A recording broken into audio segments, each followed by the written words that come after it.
Each year, electronic message displays become more common. They involve everything from displays of ever-changing gasoline prices to television-quality casino signs. The numerous regulations of these displays has traditionally impacted on their technology, but the rules and the industry are changing. This presentation is brought to you by a coalition of manufacturers of these remarkable displays. In the next few minutes, we will discuss the history of changeable message displays, the evolution of the technology, traffic safety considerations, and the range of options that are available to regulate electronic displays. Changeable message signs are widely used in business. As gasoline prices rise and fall, the public is kept informed so they can choose between competing providers. Theaters have a constant turnover in the movies they exhibit. Businesses promote their special pricing and thank customers for their business. Manually changed signs are everywhere.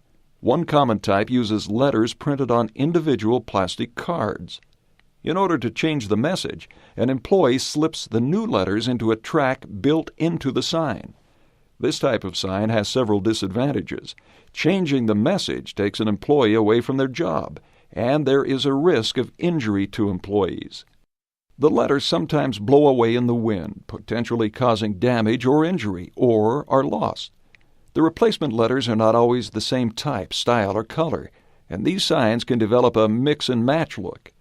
Vandals sometimes change the lettering as a prank. An early method of dealing with this was through the use of signs with light bulbs that could be lit in a manner that spelled out messages.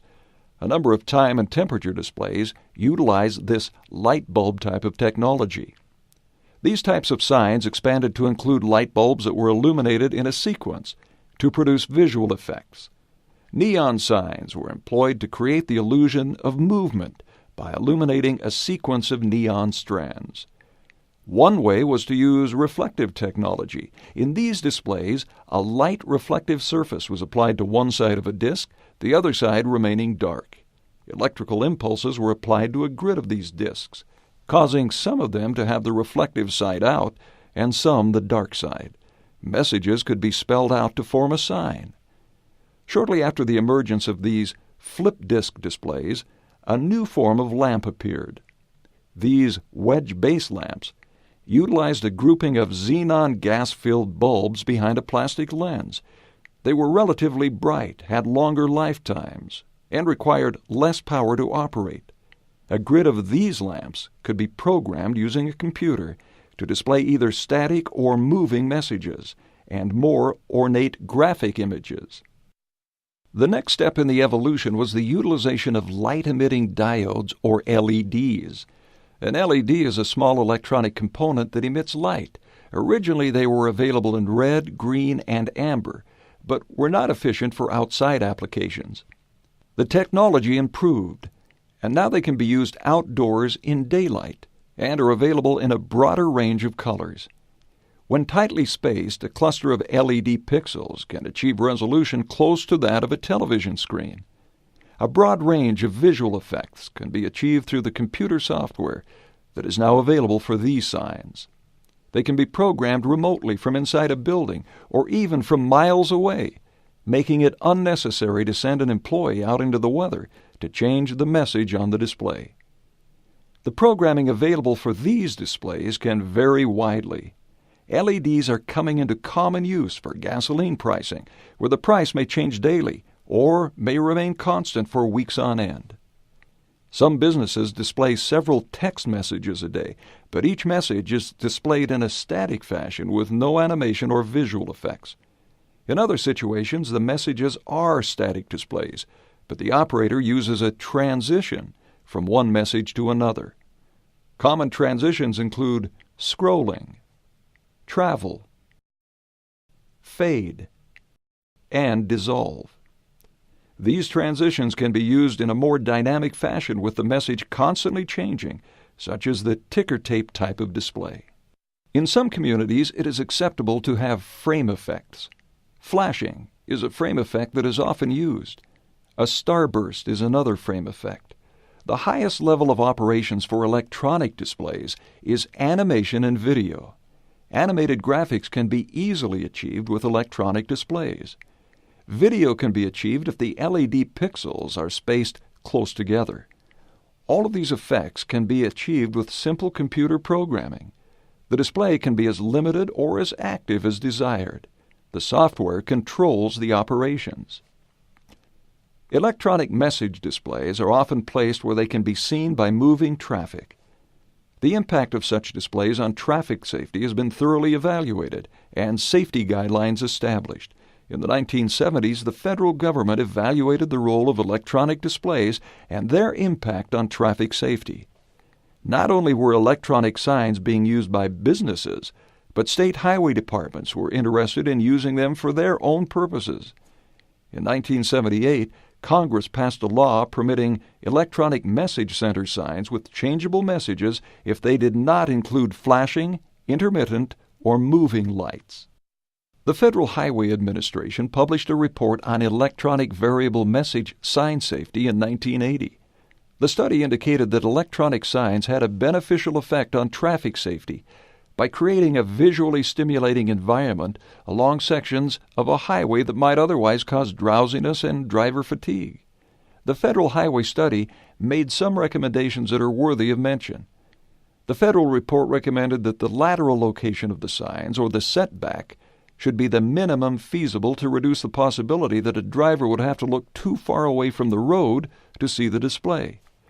The report also recommended that message changes could occur at reasonable intervals. For sequential messages, where the message is broken into more than one segment to form a complete message, the minimum on time should ensure that an average driver can read not more than one complete message in the time it takes to approach and pass the sign. The report also acknowledged that fully animated signs can add vitality and dimension to the urban core and create a stimulating visual environment such as that established in Times Square, Las Vegas, and in Toronto's Eaton Center. It has been over 20 years since the Federal Highway Study was issued. In that time, there has been widespread use of electronic displays. State highway departments use them extensively in fixed formats and in mobile units, generally using a very short interval between messages. In all of that time, electronic displays have been used without any adverse impact on safety. Electronic displays can be used with broad variation. They can be used with static messages, to moving messages, to full video. A community's sign code can be as liberal or restrictive as desired. The key elements that need to be addressed in a sign code are operational modes, public review, and definitions. The first and most variable element is the operational modes.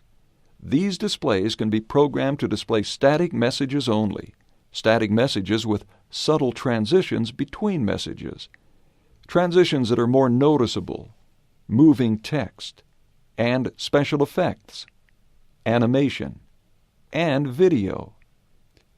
Accompanying this video is a booklet containing model sign code language to implement these concepts. There are 4 basic levels of operations. Level 1 operations involve the displays of static messages with no transition effects. The community can specify the minimum on time for each message, although we recommend a short, reasonable interval to be consistent with the federal study. The community can require any message change to happen immediately, or they can dictate a minimum off time between each message. Level 2 operations involve very subtle transitions between static messages. In the fade transition, the first message fades out, and the second message gradually fades on. In the dissolve transition, the lighting pattern changes so that the first message appears to dissolve into the second. There are other subtle transitions and frame effects that do not have the appearance of moving text. They are almost as unnoticeable as the fade and dissolve transitions. Level 3 operations have static messages with more noticeable transitions. In the travel transition, the text from the first message travels horizontally off the screen and is replaced by the text of the second message. The scrolling transition involves the apparent movement of the text vertically rather than horizontally. The regulation of these signs can be tailored to the tastes of the community. A frame effect with a similar visual impact has the text grow in apparent size as if it is getting closer to the viewer. Level 4 operations include messages that are always in movement, animated graphics, and full-motion video. These displays have the most visual impact. Some communities prefer to permit static message displays using only Level 1 or Level 2 transitions. Other communities have no predisposition against signs with animation or video capabilities. The language of the Model Electronics Code allows a community to choose the level of operations that it is comfortable with. A community may choose to require these signs to proceed through a special review process. Many communities simply specify what operations are permitted and require only a sign permit. Some communities might choose to implement a hybrid of these two approaches. The third major element of the model code is its definitions. The definitions must be written in a straightforward and understandable manner so that everyone can understand what the rules are. The model code uses common sense definitions that are tied to the technological capabilities of electronic displays. Electronic signs are coming into widespread use by government, business, local organizations, and institutions. Sign code should be prepared with language that gives the community the tool to exercise the desired level of control. Electronic signs give the community an updated appearance. They can also provide an alternative to the placement of signage with excessive amounts of text. These signs are coming into widespread use for many purposes. The rules that govern their use need to be updated and to reflect the capabilities of the technology. The sign industry stands prepared to assist communities with developing reasonable regulations, especially with electronic signs.